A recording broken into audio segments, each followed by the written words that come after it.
Commander Al had seen many things in his long life. He had traveled across the galaxy for over 200 years. He had studied 1,000 different species. He had watched empires rise and fall. He had seen wars that burned entire star systems to ash. As the senior observer aboard the vessel Quiet Whisper, he believed there was nothing left in the universe that could surprise him. He was wrong. They were not fighters. They were watchers. They moved through the galaxy like ghosts, recording everything, interfering with nothing. Their ships could hide from any sensor. Their technology allowed them to observe battles from close range without being detected. The High Council sent observers like Al to study other species, to learn their strengths and weaknesses, to understand how they thought and fought and died. Al had 4 hearts, and each one had grown cold over the centuries. He had watched too many young species get crushed by older, stronger civilizations. He had recorded too many last stands, too many desperate final transmissions, too many worlds burning in the dark. War, he had learned, was simple mathematics. The side with more ships, better weapons, and stronger shields always won. Always. So when the High Council assigned him to observe humanity's first major battle against the Dominion, Al expected nothing special. The humans were young. They had only discovered faster-than-light travel 60 years ago. They were practically children on the galactic stage. They, on the other hand, had conquered over 300 star systems. They had never lost a war. Not once in 10,000 years. The mathematics were clear. This would be a slaughter. Al positioned his ship at the edge of the Orion Nebula where the battle would take place. The humans had a colony on a world they called New Haven. 30 million people lived there. They wanted the planet for its resources. They had given the humans one chance to surrender. The humans had refused. Foolish, Al thought. Brave perhaps, but foolish. He watched as the human fleet assembled near New Haven. 93 ships in total. Some were large carriers, bristling with fighter craft. Others were smaller destroyers and frigates, quick and nimble but lightly armed. Their flagship was a vessel called the USS Endurance, commanded by a man named Admiral Daniel. Al studied the Admiral through his long-range sensors. Was old by human standards, his hair gray, his face lined with years of hard service. He had risen through the ranks during Earth's final unified war, a conflict that had nearly destroyed their species before they reached the stars. Now he commanded humanity's largest fleet. At the Admiral's side stood a younger officer, a woman named Captain Morgan. Al's files indicated she was considered a tactical genius among her people. She had won several small engagements against pirates and raiders in the outer colonies, but she had never faced anything like the. None of them had. Al turned his attention to the human ships themselves. He ran detailed scans, analyzing their armor, their weapons, their shield generators. What he found made him shake his head in something close to pity. Their armor was primitive, made of simple metal alloys that would melt under sustained plasma fire. Their shields were barely functional by galactic standards. Their weapons were crude kinetic cannons and basic missile systems. Every advanced species in the galaxy used crystalline shielding. It was standard technology, discovered by most civilizations within a century of achieving spaceflight. The humans had not developed it yet. They were fighting with the equivalent of wooden shields against enemies carrying energy weapons. Al began composing his preliminary report. Another young species about to be crushed by a superior force. A tragedy, but a common one. The humans would fight, they would die, and the galaxy would continue turning as it always had. Then they arrived. 700 warships dropped out of faster-than-light travel at the edge of the system. Al's sensors struggled to track them all. Battle cruisers the size of small moons. Carriers launching thousands of fighter craft. Destroyers moving in perfect formation. The fleet was a machine built for one purpose: total annihilation. 700 against 93. The mathematics had never been more clear. Al waited for the human fleet to retreat. Any rational species would fall back, regroup, try to evacuate as many civilians as possible before they reached New Haven. There was no shame in strategic withdrawal. It was simple logic. But the human fleet did not retreat. Admiral stood on the bridge of the Endurance, looking at the wall of enemy ships filling his. Around him, his crew worked at their stations. Some of them were barely adults. Others had families waiting for them back on Earth. All of them knew the odds they faced. Picked up his communicator. His voice was calm and steady when he spoke. All ships, this is Admiral. I know what you're seeing on your screens. I know what the numbers say, but I also know something that don't. I know who you are. I know what you're made of. Your ancestors crossed oceans in wooden ships. They walked on the moon with nothing but courage and math. They survived ice ages, plagues, and 100 wars that should have ended us. We are still here. We have always been here. And today, we show these invaders exactly why. He paused. Around the fleet, 93 crews held their breath. All ships advanced to combat positions. We are not leaving these people behind. Endurance actual out. Al watched in disbelief as the human fleet moved forward, not retreating, not scattering, advancing, toward a force that outnumbered them 7-1. He had observed 1,000 species across 200 years. He had watched countless battles. He had seen courage and he had seen foolishness, and he had learned that the two were often the same thing. But he had never seen anything like this. The humans were not running. They were not surrendering. They were moving toward the largest fleet Al had ever seen, with weapons that should have been obsolete and ships that should have been scrap metal, and they were doing it with a determination that made something stir in his 4 cold hearts. Perhaps, he thought, this battle would be different. Perhaps these humans were something new. He leaned forward in his chair, all his sensors focused on the advancing fleet, and prepared to record whatever happened next. For the first time in over a century, Commander Al of the diplomatic fleet found himself genuinely curious about the outcome of a battle. The stars themselves seemed to hold their breath as humanity advanced into the dark. The first shots of the battle lit up the darkness of space like lightning in a storm. Plasma cannons fired in perfect sequence, hundreds of beams cutting through the void toward the human fleet. Al watched from his hidden position, his instruments recording everything. He had seen this pattern before. They always opened the same way, with overwhelming force designed to break enemy lines in the first minutes of combat. It had worked against every species they had ever fought. The human ships scattered. At first, Al thought it was panic. The fleet seemed to explode outward in all directions, vessels breaking formation and flying in what looked like complete chaos. He prepared to record another defeat, another young species learning too late that courage could not overcome superior firepower. Then he looked closer. The chaos was not chaos at all. Each human ship moved with purpose, darting through gaps in the fire, taking cover behind debris fields and asteroid clusters, weaving patterns so complex that the enemy targeting computers could not lock onto them. The human fleet had not broken. It had transformed into something else entirely. On the bridge of the Endurance, Captain Morgan stood at the tactical display, her eyes moving faster than Al had ever seen a human move. She called out orders in rapid succession, adjusting formations, redirecting fire, exploiting weaknesses in the enemy line that seemed to appear and disappear in seconds. Lieutenant Commander Cole worked beside her, running calculations on his console. The ship's computer kept telling him that his numbers were impossible, that the maneuvers he was planning could not work. He ignored it. He had learned long ago that computers did not understand humans. They could calculate odds, but they could not calculate will. Destroyer Group 7, break left on my mark, Morgan said. Frigate Squadron 3, I need you to draw fire from that battle cruiser at grid 6-7. You'll have exactly 12 seconds before they can. Lieutenant Laura Bishop relayed the orders through her communication array. Across the fleet, ships moved as if they were parts of a single body.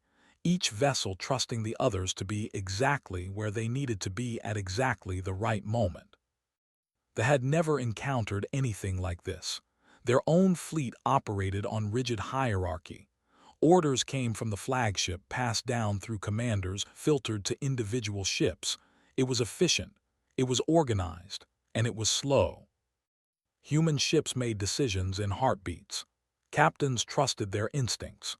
Crews adapted to changing conditions without waiting for permission. The entire fleet thought and moved like a living thing, constantly shifting, constantly changing, impossible to predict. In the engine room of the Endurance, Chief Engineer Santos worked miracles. The ship's engines were rated for 90% maximum output. Santos was running them at 117%. Warning lights flashed everywhere. Alarms screamed. The metal around him groaned and shuddered. "She'll hold," Santos muttered to himself, his hands flying across controls, rerouting power, cooling overheating systems, pushing the ship far beyond what her designers had ever intended. "Come on, old girl, don't quit on me now." The Endurance shook as a plasma beam grazed her hull. Santos felt the impact in his bones. He checked his displays. The hit had burned through 2 layers of armor, but the ship was still flying, still fighting. He pushed the engines to 120%. Admiral watched the battle unfold from his command chair. Decades of experience had taught him to see patterns in chaos, to find order in destruction. They were powerful, but they were predictable. They followed the same strategies that had worked for them for thousands of years. They had never needed to adapt. Humans had done nothing but adapt for their entire existence. Carrier Group launch second wave, ordered. Target their supply ships, cut their fuel lines. The strategy was unconventional. Most species focused their attacks on enemy warships, trying to reduce the opposing fleet's firepower as quickly as possible, but understood something that did not. An army that could not eat could not fight. A fleet that could not refuel could not pursue. Human fighter craft swarmed out of the carriers, small and fast and nearly impossible to hit. They dove through the formation, ignoring the massive battlecruisers, heading straight for the vulnerable supply vessels at the rear. Lieutenant Chris Warren led the attack. He had been a crop duster back on Earth before the war started, flying low over fields in a small plane that barely had enough power to stay in the air. Now, he flew a military fighter at speeds that would have terrified his younger self. His wingman, Lieutenant Amy, stayed close behind him. She had spent years flying rescue missions in Alaska, pulling stranded hikers off mountainsides in blizzards so thick she could barely see her own hands. Combat was different, but the skills were the same. Stay calm, trust your training, keep your people alive. "Targets ahead," Warren called out. "Remember, we're not trying to destroy them, just make them hurt." The fighters opened fire. Supply ships began to burn. 3 hours into the battle, Al could not believe what his instruments were showing him. They had lost 62 ships. The humans had lost 7. The mathematics made no sense. They had every advantage. Better weapons, better shields, better numbers. They should have crushed the human fleet in the first hour. But the humans refused to be crushed. Every time they adjusted their tactics, the humans changed again. Every time the enemy thought they had found a pattern, the pattern shifted. The human fleet fought like water, flowing around obstacles, finding cracks, wearing down stone through constant pressure. Overlord, commander of the Armada, stared at his tactical display in growing confusion. His genetic memory contained thousands of years of military knowledge. His ancestors had conquered hundreds of worlds. He knew every strategy, every formation, every trick that enemy fleets had ever used against his people. He did not know how to fight an enemy that did not follow any rules he recognized. "Increase forward pressure," he ordered. "Concentrate fire on their flagship." His ships obeyed instantly. 100 weapons locked onto the Endurance. Plasma beams converged on the human carrier, enough firepower to melt a small moon. The Endurance disappeared behind a wall of explosions. Al's heart sank. Perhaps the mathematics had been right after all. Perhaps courage and cleverness were not enough against raw power. Then the smoke cleared. The Endurance was still there. Battered, burning, half her armor stripped away, but still there, still fighting, her weapons still firing. Chief Engineer Santos had diverted every spare watt of power to the forward shields at the exact moment of impact. The ship had taken damage that should have destroyed her, and she was still flying. Admiral stood on his damaged bridge, blood running down his face from a cut above his eye. Around him, his crew was picking themselves up, returning to their stations, continuing to fight. "Signal the fleet," said, his voice steady. "Tell them the Endurance is still in this, and so are we." Al watched as the human ships around their flagship, damaged, outnumbered, and still advancing. For the first time in his long life, he began to wonder if the mathematics of war were not as simple as he had always believed. 6 hours into the battle, something strange happened. Al intercepted a communication signal from the human fleet, expecting tactical data or damage reports or calls for reinforcement. Instead, his translator produced something that made no sense to him. Music. Across the human fleet, in the brief moments between enemy attacks, humans were playing music. Not victory songs or military anthems, but older things. Songs that told stories of battles fought long ago on there. Songs about places called Normandy and Thermopylae and Gettysburg.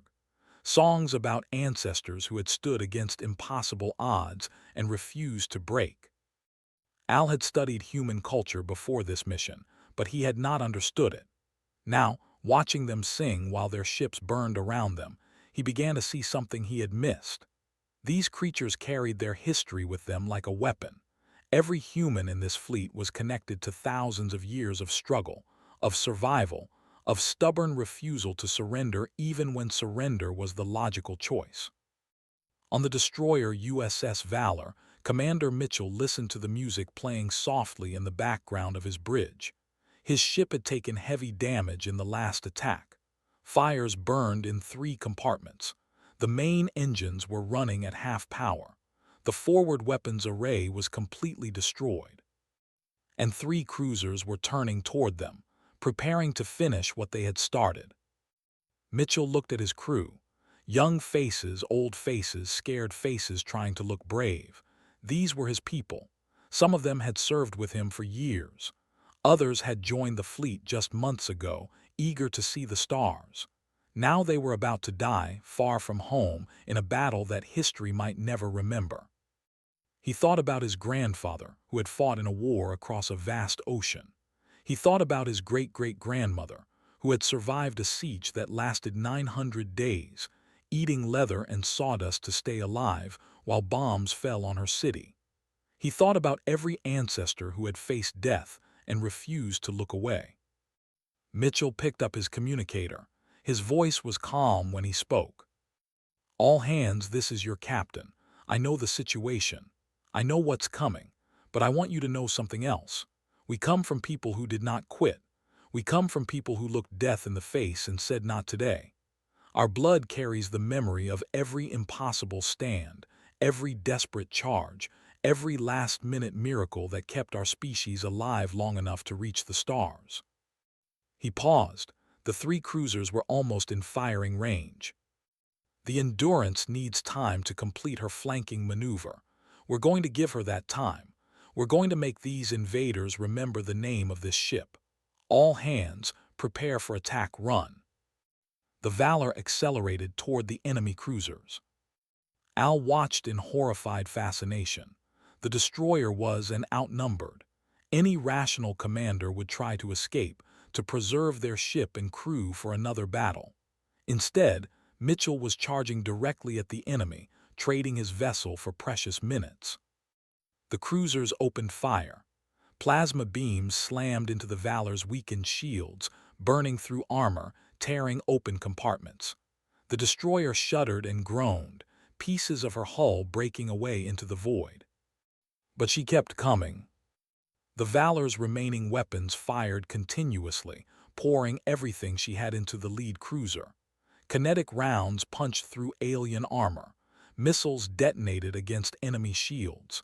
It was not enough to destroy the cruiser, but it was enough to hurt it, enough to slow it down, enough to make the pay attention. In the medical bay of the Valor, Dr. Torres worked frantically to save the wounded. The ship shook with every impact. Equipment fell from shelves. Lights flickered and died. She kept working, her hands steady even as the world fell apart around her. A young ensign was brought in, his leg crushed by a fallen beam. Torres administered pain medication and began preparing for emergency surgery. She had no time to be afraid.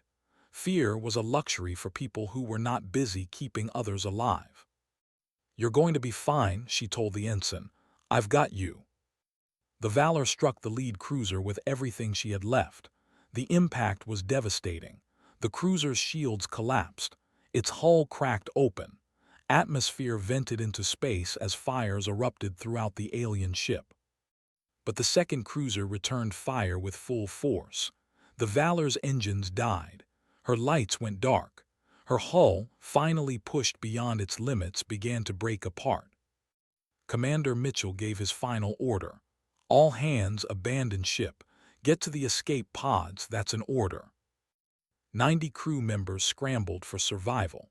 The pods launched into the void, small metal shells carrying fragile human lives away from the dying ship. 73 of them made it out before the Valor finally went silent. Dr. Torres was in one of those pods, still treating patients, still working, even as her ship died behind her. Al watched the Valor's sacrifice. He watched the escape pods drift away from the wreckage. He watched the remaining cruisers hesitate, confused by an enemy who would destroy themselves to buy time for their allies. And he watched the Endurance complete her flanking maneuver, using the precious minutes the Valor had purchased to position herself behind the flagship. Human weapons fired at point-blank range, tearing into the enemy vessel before it could turn to defend itself. The tide of the battle began to shift. Across the fleet, other human ships followed the Valor's example, not seeking death but not running from it either, fighting with a fury that seemed to draw strength from something deeper than survival, something older than fear. Every human in that battle carried the weight of their entire history, and they used that weight like a hammer. Al began to understand why no species had ever conquered Earth. These creatures were not fighting for territory or resources or political advantage. They were fighting because their ancestors had fought, and their children would fight, and somewhere in their genetic memory, they knew that surrender was never really an option. They had conquered 300 star systems because they had never lost. They did not know how to handle an enemy who would not stop fighting even when victory was impossible. The humans knew how to lose. They had lost countless times throughout their history. They had been conquered, enslaved, starved, and broken, and every single time they had gotten back up. Commander Mitchell floated in his escape pod watching his ship burn. He was injured, exhausted, and surrounded by the wounded survivors of his crew, but he was alive, and so were his people, and the Endurance was still fighting. He closed his eyes and thought about his grandfather, who had survived a war across an ocean. "We did it, old man," he whispered. "We held the line." In another pod nearby, Dr. Torres finished bandaging a patient's wounds and finally allowed herself to look out the window. The battle raged on, human ships dancing through fire, refusing to break, refusing to run. She thought about everyone who had ever told her that humans were too fragile for space, too soft, too emotional, too weak. Those people had never watched a human fight for what they loved. Overlord had lived for over 3,000 years. His genetic memory stretched back even further, containing the experiences of his ancestors for 10,000 years before his birth. He knew every battle that had ever fought. He remembered every victory, every tactic, every strategy that had built his empire across 300 star systems. None of it was helping him now. The humans refused to follow any pattern he recognized. Every time he thought he understood their tactics, they changed. Every time he closed a trap, they slipped through gaps he had not even known existed. His fleet was larger, stronger, and more advanced than anything the humans could field. And yet, 12 hours into the battle, he was losing. The realization sat in his mind like a cold stone. Did not lose. They had never lost. Their entire civilization was built on the certainty of their own superiority. And now, a species that had been flying through space for barely 60 years was tearing that certainty apart. Studied his tactical display. The human fleet had fragmented into dozens of small groups, each one striking at a different part of his formation. His commanders could not coordinate their responses quickly enough. By the time they reacted to one threat, 3 more had appeared somewhere else. Concentrate fire on their largest vessels, he ordered. Destroy their carriers. It was sound strategy. Without carriers, the humans would lose their fighter support.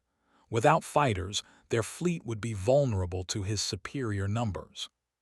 But the humans had anticipated this. Captain Morgan had spent years preparing for this exact situation. She had studied every species humanity had ever encountered, looking for patterns, looking for weaknesses, looking for the one advantage that might keep her people alive when they faced an enemy like the. She had found it in the most unlikely place, humanity's own violent history. They expect us to act rationally, she had told Admiral during their strategy sessions before the battle. They expect us to calculate the odds and surrender when the math doesn't work. Their entire military doctrine is built on the assumption that all species behave logically. She had smiled then, a cold smile that did not reach her eyes. They have no concept of spite. Now, as they concentrated their fire on the human carriers, Morgan put her theory into practice. The carriers did not retreat. They did not try to escape.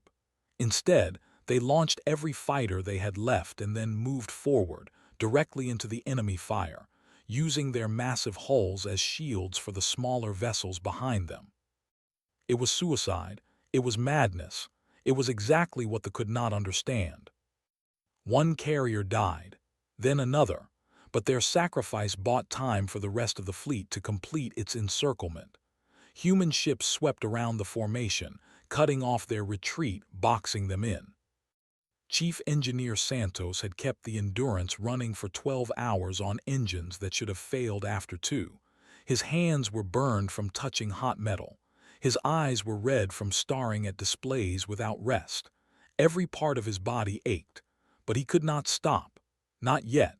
Not until the battle was over. "Come on," he whispered to his ship. "Just a little longer, we're almost there." The Endurance groaned in response, her ancient frame protesting every maneuver. Santos could feel her pain in his bones. He had served on this ship for 15 years. He knew her better than he knew his own body, and he knew she was dying. But she was not dead yet. "Rerouting power from secondary systems," Santos announced over the intercom. "We've got one good push left in her. Make it count." Admiral heard the words and understood. The Endurance had been taking damage for 12 hours straight. Her armor was gone. Her shields were failing. Her weapons were running out of ammunition. But she still had engines. She could still move. And in the chaos of battle, that was enough. "All ships, this is Endurance Actual. Prepare for final assault. Target the enemy flagship. We end this now." The human fleet gathered itself for one last charge. Damaged ships, wounded crews, empty weapon bays. They had given everything they had. Now they would give what they had left. Lieutenant Chris Warren led his squadron toward the flagship. He had been flying for 12 hours without rest. His fighter had taken so much damage that half his instruments no longer worked, but he could still fly. He could still fight. Lieutenant Amy stayed on his wing as she had throughout the battle. Her own fighter was in worse shape than his, trailing smoke and sparks, but she refused to leave him. "One more run," Warren said over the radio. That's all we need. Laughed a tired sound that held no fear. One more run, then we go home. They dove toward the flagship together. Overlord watched his tactical display fill with warning signals. The humans were coming. All of them. Every ship that could still move, every fighter that could still fly, converging on his position from every direction. He gave orders. His crew obeyed. Weapons fired. Shields held. But it was not enough. The humans were everywhere, hitting his flagship from angles he could not defend, pouring fire into gaps in his armor, finding weaknesses that his engineers had never imagined. For the first time in his very long life, felt something he had only read about in ancient texts, something his ancestors had experienced when they were young and vulnerable, before they became conquerors. Fear. The humans were not supposed to be capable of this. They were too young, too primitive, too weak. They should have broken hours ago. They should have retreated when they saw his fleet. They should have surrendered when their ships started dying. But they had not broken. They had not retreated. They had not surrendered. And now they were tearing his flagship apart. His bridge shook as human weapons punched through his outer hull. Alarms screamed.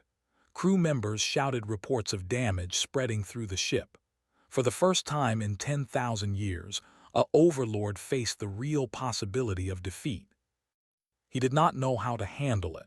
His genetic memory contained no guidance for this situation. His ancestors had never needed to learn how to lose. The humans had learned that lesson a long time ago. They had learned it so well that they had turned losing into an art form. They knew how to take punishment and keep fighting. They knew how to turn defeat into victory through sheer stubborn refusal to quit. And that, realized too late, was the one advantage no amount of technology could overcome. The battle entered its final phase. Human ships surrounded the flagship like wolves around a wounded animal. Fighters strafed its hull. Destroyers pounded its shields. The Endurance, battered and burning but still flying, led the assault with the last of her weapons. Captain Morgan watched from her station as the enemy flagship began to die. She felt no joy, no triumph, no satisfaction, only a deep, weary relief. They had done it, against all odds, against all logic, against the mathematics that said they should have lost hours ago. They had done it because they refused to believe those mathematics. They had done it because somewhere in their history, their ancestors had learned that impossible odds meant nothing to people who were willing to pay the price. The flagship exploded, and across the battlefield, the enemy fleet began to break. The battle ended 16 hours after it began. Of the 700 warships that had entered the system, only 43 survived to retreat. They fled into faster-than-light travel without looking back, their formation broken, their confidence shattered, their certainty of victory erased forever. Humanity had lost 31 ships, thousands of lives. Against those odds, it should have been complete destruction. Instead, it was the greatest military victory in human history. Al remained at his observation post long after the shooting stopped. His instruments continued recording, but he barely noticed the data. His mind was trying to process what he had just witnessed. 200 years of observation, 1,000 species studied, and nothing had prepared him for this. He watched the human fleet move through the battlefield. At first, he assumed they were hunting for survivors to capture or salvaging resources from the wreckage. That was what every species did after a battle. War was expensive, and winners took what they could from the losers. But the humans were not salvaging. They were searching for escape pods, and they were searching for everyone's escape pods, human and alike. Al zoomed his sensors in on one of the rescue operations.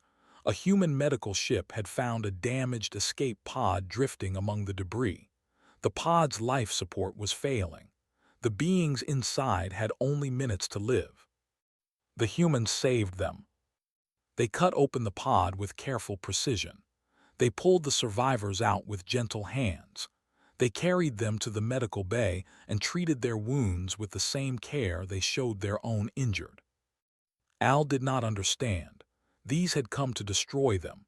These had killed thousands of humans just hours ago, and now the humans were saving their lives.